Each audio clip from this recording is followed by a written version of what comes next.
하나님을 경험하는 일은 결코 어려운 일이 아닙니다. 하나님이 없다라고 말하는 사람은 다시 생각을 해봐야 됩니다. 하나님이 안 느껴진다라고 말하는 사람도 다시 생각해봐야 됩니다. 우리는 영감이 충만한 설교를 들을 때 하나님의 음성을 들을 수 있습니다. 은혜를 받습니다. 이것은 어느 명사의 연설을 들을 때 얻는 감명과는 다른 것입니다. 우리가 명사의 강연을 들을 때도 감명을 받을 수는 있습니다. 그러나 그것이 우리의 영혼을 움직여주지는 못합니다. 하나님을 경험하게 만들어주지는 못합니다. 그러나 영감이 충만한 설교를 들을 때는 거기에 영적인 감동이 있고 그것이 우리로 하여금 하나님을 만나게 하고 하나님의 사랑을 깨닫게 하고 하나님이 계시다는 사실을 실감하게 해줍니다. 고대 아테네에 데모스테네스라는 뛰어난 웅변가가 있었지요. 그가 시민들 앞에서 마케도니아의 위협에 대해서 연설을 했습니다. 마케도니아가 쳐들어올 것이다 라는 것을 역설하고 있는데 그가 연설하는 도중에 시민들이 떠나가기 시작했다고 합니다. 데모스테네스는 자기의 연설이 형편이 없어서 사람들이 떠나가는 줄 알았는데 알고 보니까 그의 연설이 하도 설득력이 있어서 그 연설을 듣는 중에 아테네 시민들이 우리가 이래서는 안 되겠다, 군대에 입대해야 되겠다라고 생각을 하고 입대하기 위해서 떠나가기 시작했다는 것입니다. 그것은 분명히 감명을 주는 연설이지요. 그러나 그것과 예컨대 베드로의 설교는 뭔가 질적으로 다릅니다. 베드로가 로마 백부장 고넬료의 집에 가서 설교할 때 아직 설교를 하는 중에 성령이 말씀 듣는 모든 사람에게 내려오셔서 그들이 방언도 하고 하나님을 높였다라고 기록하고 있습니다. 이것은 그들이 그저 감명을 받는 데서 끝난 것이 아니고 이들이 거듭나고 성령으로 세례를 받고 하나님을 경험하게 한 것입니다. 이것은 질적으로 다른 것입니다. 바울이 설교하면서 설교를 듣는 사람 중에 안전뱅이가 있는 것을 보고 그에게 구원받을 만한 믿음이 있는 것을 보고 일어나라 했더니 설교를 듣던 안전뱅이가 일어났다고 했지요. 여러분, 이것은 그저 감명을 받는 그 이상의 것입니다. 태초에 말씀이 계시니라. 말씀이 하나님과 함께 하셨고 말씀이 하나님이시니라고 했는데 여러분, 우리가 말씀을 통해서 하나님의 음성을 듣는 것뿐만이 아니고 하나님을 만날 수가 있는 것입니다. 그리고 또 우리는 은혜로운 교회 음악을 통하여도 하나님을 경험할 수 있습니다. 핸델의 메시아를 초연할 때 청중 중에 앉아있던 영국의 왕 조지 6세가 할렐루야 합창을 듣는 중에 자리에서 일어났다고 하지요. 그게 전통이 되어서 임금이 일어나니까 신하들이 다 일어날 수밖에 없었는데 그게 전통이 돼서 지금도 할렐루야 합창을 부를 때는 청중이 기립을 합니다. 왜 왕이 일어났습니까? 음악성의 감탄에서 일어난 게 아닙니다. 예수님을 높이기 위해서 일어난 것입니다. 이 음악이 임금으로 하여금 예수님을 예배할 마음을 주었다는 것입니다. 그러니까 음악회가 예배로 바뀌었다는 얘기입니다. 미국에서 70년대, 80년대 활약했던 사도행전 2장이라는 CCM 그룹이 있었습니다. 그 이름이 사도행전 2장이에요. 그들의 공연장에는 하도 은혜가 충만해서 곡이 끝날 때마다 청중이 박수를 치는 게 아니고 손을 들고 주님을 예배했다고 했습니다. 그러니까 그들의 음악은 음악으로 끝난 것이 아니고 예배로 이어진 것이고 청중으로 하여금 하나님을 예배하도록 이끌었다 하는 얘기입니다. 저는 베토벤이든 모차르트든 비틀즈든 그들의 음악을 듣고 청중이 환호하고 박수친다는 말은 들어봤지만 그들이 두 손 들고 하나님을 예배했다는 말은 들어본 적이 없는데 여러분, 이것은 그들의 음악성을 보여주는 것뿐만이 아니고 찬양 음악에는 은혜가 있다는 것을 보여주는 것입니다. 또한 우리는 기도할 때에도 하나님을 경험합니다. 기도는 그저 우리의 소원을 하나님께 아뢰는 행위에서 끝나는 것이 아니고 이것은 우리의 영혼이 숨을 쉬는 것이요 하나님과 함께 숨을 쉬는 것입니다. 월드컵 할 때 응원단이 걸어놓은 그 배너 중에 현수막 중에 이제 우리는 너희와 함께 숨쉰다라고 했는데 여러분, 성령이 우리와 함께 숨을 쉽니다. 우리가 기도하는 것은 우리의 영혼이 숨을 쉬는 것이요 성령과 함께 호흡을 맞추는 것입니다. 그러므로 우리의 우리의 소원이 응답되느냐 안 되느냐 이 차원만 가지고 생각을 하는 것은 문제가 있습니다. 그 이상의 의미가 있습니다. 우리의 기도는 성령이 도우시는 것이요 성령을 느끼는 것입니다.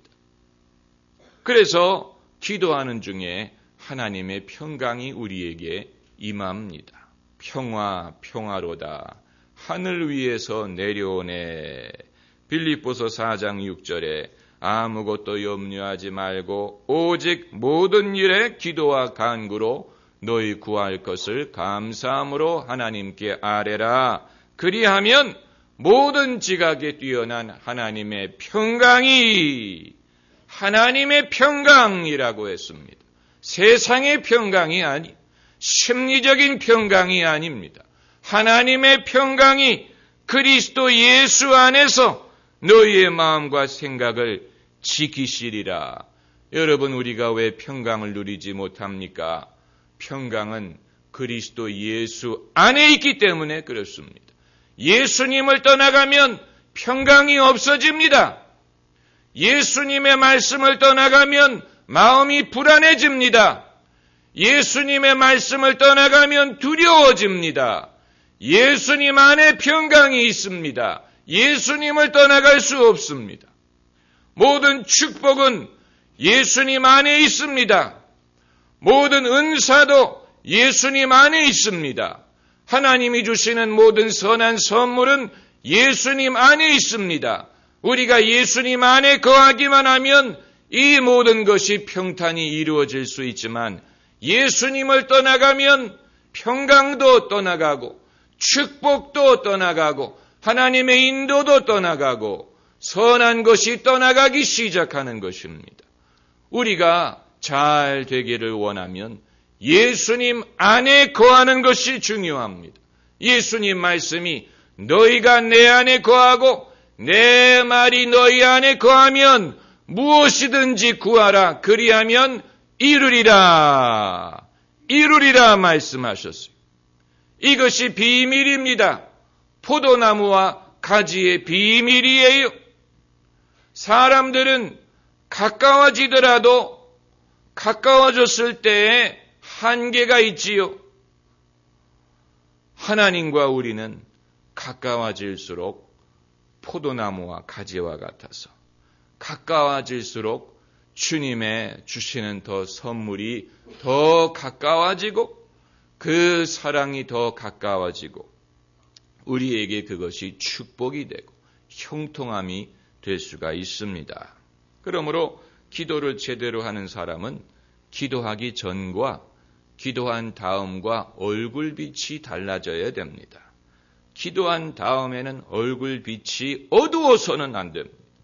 기도한 다음에 얼굴빛이 짜증이 있어서는 안 됩니다. 기도한 다음에는 얼굴이 밝아져야 됩니다. 두려움이 떠나가고 마음이 평안해지고 이것은 돈을 주고도 살 수 없는 것입니다. 기도 이외에 다른 것으로는 얻을 수가 없는 것입니다. 돈을 주고 살 수 없습니다. 이처럼 하나님을 경험하는 것이 결코 어려운 일이 아닌데 왜 많은 사람들은 하나님에 대해서 회의를 갖습니까? 왜 많은 사람들은 하나님을 믿지 못하고 의심하고 그 생각이 방황을 합니까? 그 자체가 죄입니다. 시편 14편 1절에 어리석은 자는 그 마음에 말하기를 하나님이 없도다 한다고 했습니다. The fool said in his heart. 어리석은 자는 그 마음에 이르기를 하나님이 없도다. 어리석은 자라는 얘기입니다. 오늘 본문에서 저자가 복 있는 사람은 악인의 꾀를 쫓지 않는다. 죄인의 길에 서지 않는다. 오만한 자의 자리에 앉지 않는다라고 철저한 구별됨을 말하고 있지요. 철저한 구별됨을 강조하고 있습니다.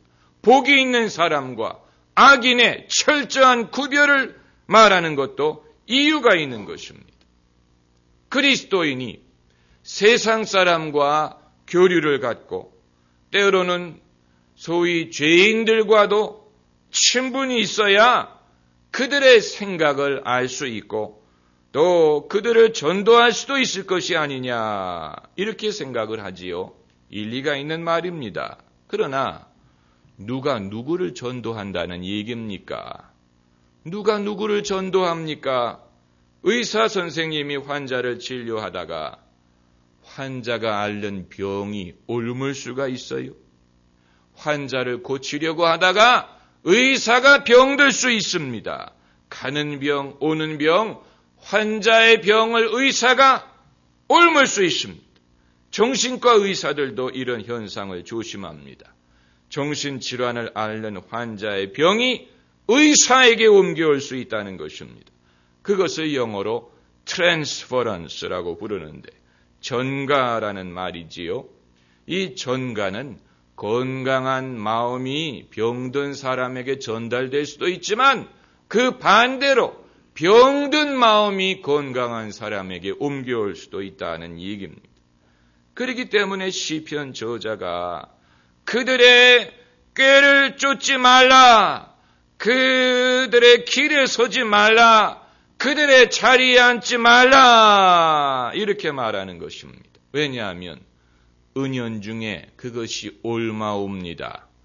의심하는 사람과 많이 대화하다 보면 나도 의심하게 됩니다. 음란한 사람과 친해지면 나도 음란한 생각이 들게 되는 것입니다. 누가 누구를 전도한다는 얘기입니까?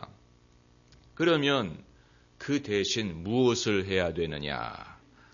오직 여호와의 율법을 즐거워하여 그 율법을 주야로 묵상하는 자로다. 주야로 낮과 밤, 아침과 저녁에 여호와의 율법을 즐거워하여 주야로 묵상하는 자로다. 여러분, 믿음은 어디에서 납니까?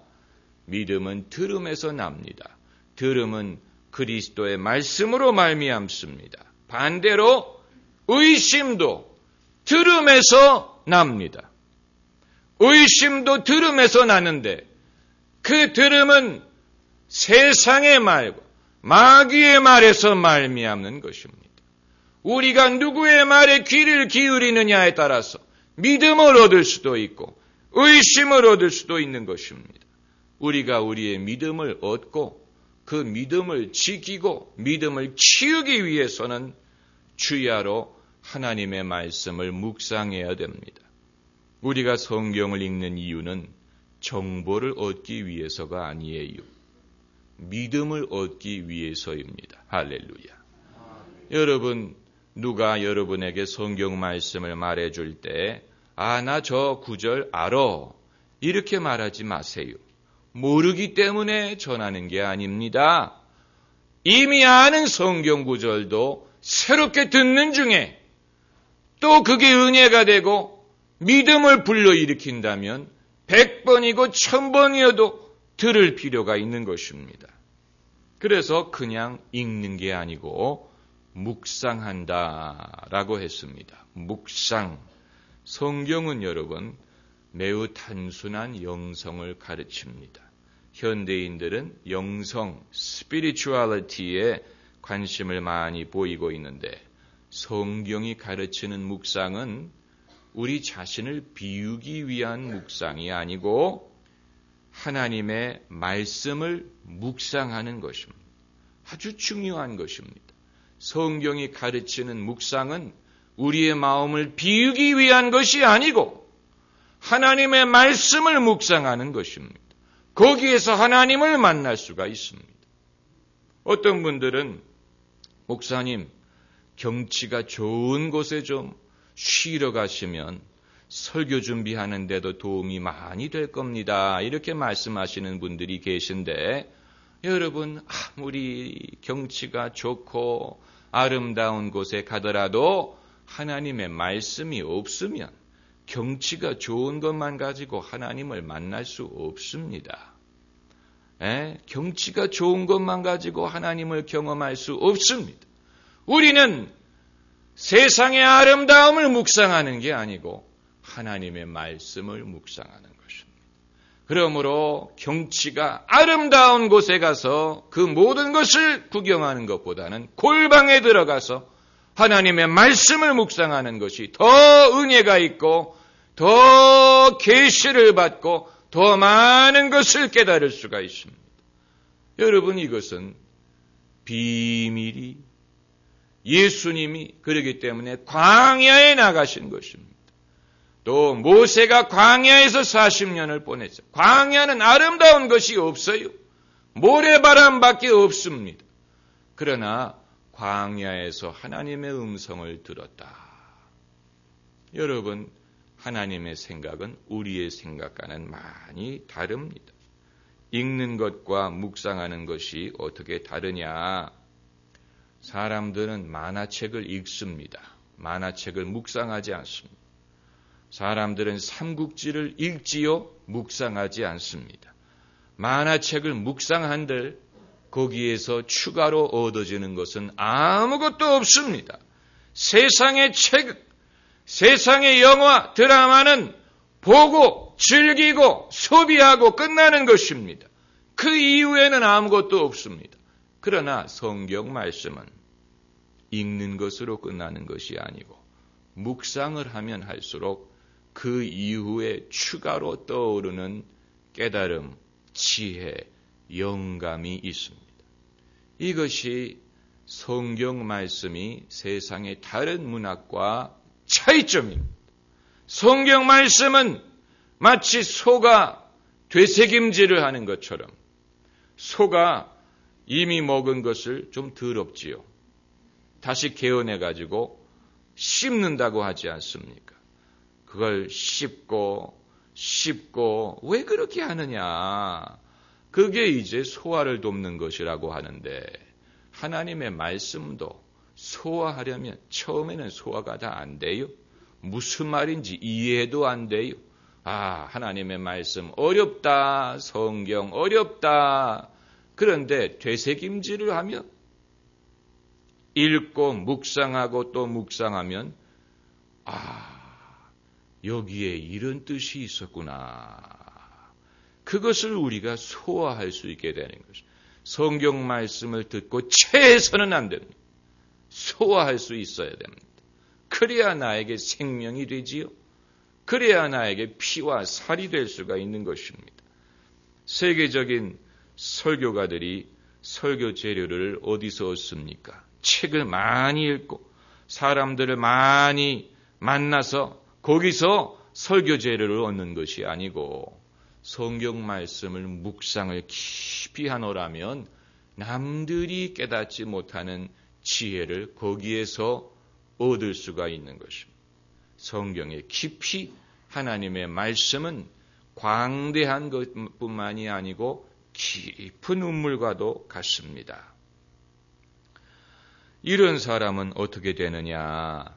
시냇가에 심은 나무가 시절을 쫓아 과실을 맺으며 그 잎사귀가 마르지 아니함 같이 그 행사가 다 어떻게 되리로다? 형통하리로다. 우리나라 같으면 1년에 강우량이 많기 때문에 나무를 꼭 물가에 심을 필요는 없지만 중동 같은 나라는 비가 많이 오지 않기 때문에 물가에 나무가 자랍니다. 물가에 나무가 자랍니다. 그래야 시절을 쫓아서 과실을 맺을 수 있습니다. 여러분, 시절이라는 것은 참 중요한 것입니다. 인생에도 시절이 있습니다. 우리의 인생에 시즌이 있는데 시즌에 맞는 열매를 맺어야 됩니다. 공부할 때는 공부의 열매를 맺어야 됩니다. 공부할 때 돈 벌려고 하면 안 되고 공부할 때 연애하려고 하면 안 됩니다. 공부의 열매를 맺을 수 없습니다. 공부할 때는 공부에 합당한 열매를 맺고 돈을 벌 때는 돈 버는 것에 합당한 열매를 맺고 경제가 성장할 때는 경제 성장에 합당한 열매를 맺고 그 열매를 나눌 때에는 나눔에 합당한 열매를 맺어야 됩니다. 이처럼 시절에 합당한 열매를 맺는 사람이 형통한 것입니다. 그게 아니고 공부해야 될 때에 돈을 벌려고 하고 돈 벌려고 할 때 엉뚱한 것을 하고 이런 사람은 아무런 열매도 맺기가 어렵습니다. 그리고 잎사귀가 마르지 아니함과 같으니 잎사귀는 영혼을 말합니다. 영혼. 여러분, 영혼이 스트레스 때문에 말라버려 보세요. 말라 비틀어진다든가 숯땡이가 된다든가 타버리면 안 됩니다. 사막에 선인장이 많은 이유는 이 수분이 없기 때문에 적기 때문에 수분의 증발을 최소화하기 위해서 잎사귀가 가시가 된 것이라고 합니다. 그래서 찌릅니다. 사람이 사람을 찌르는 이유는 은혜가 없기 때문에 그런 것입니다. 잎사귀가 메말라 버린 것입니다. 가시밖에는 없는 것입니다. 그러면 열쇠는 무엇이냐? 이렇게 하는 사람은 복이 있다라고 말하지 않고 복이 있는 사람은 이렇다고 했습니다. 원인과 결과가 뒤집어진 것이지요. 다시 말하면 이런 모든 것을 하기 때문에 그 사람에게 복이 있는 것이 아니고 복이 있는 사람이기 때문에 이렇게 한다는, 복이 있는 사람이기 때문에 악인의 길을 안 쫓고 죄인의 길에 안 서고 오만한 자리에 안 앉는다는 것입니다. 이것이 중요한 것입니다. 왜 누구는 똑같은 상황에서 하나님을 찾고 누구는 똑같은 상황에서 하나님을 떠나갑니까? 요셉이 갇혀있던 감옥에 다른 2명이 있었는데 왜 한 사람은 똑같은 날 복직이 되고 한 사람은 똑같은 날 처형을 당합니까? 왜 예수님 우편에 있는 강도는 구원을 받고 좌편의 강도는 멸망을 합니까? 결국 세상에는 복이 있는 사람이 있고 복이 없는 사람이 있습니다. 이것은 사람의 선택 이전의 일이에요. 사람의 행위 이전의 일입니다. 이것은 결국은 하나님의 섭리에 의한 것입니다. 그렇기 때문에 복이 있는 사람이 있어요. 복이 있는 사람이 있습니다. 아마 여러분은 이렇게 질문하실 것입니다. 그러면 나는 어디에 속하느냐? 여러분이 오늘 이처럼 이 자리에 앉아 계실 수 있다는 것은 복이 있는 분이라는 증거입니다. 여러분에게 하나님을 예배하고 찾고자 하는 마음이 있다는 것은 여러분이 복이 있는 사람이라는 증거입니다. 아무리 전도해도 권유해도 예배의 중요성을 실감하지 않고 내가 못하러 하나님 뭐 부족해서 하나님을 찾느냐, 이런 사람들 많습니다. 우리가 뭐가 부족해서 하나님을 찾기 이전에 하나님을 원하기 때문에 하나님을 찾는 것입니다. 그것은 강요할 수가 없는 것이지요. 그러니까 우리가 하나님을 선택한 게 아니고 하나님이 우리를 선택하신 것입니다.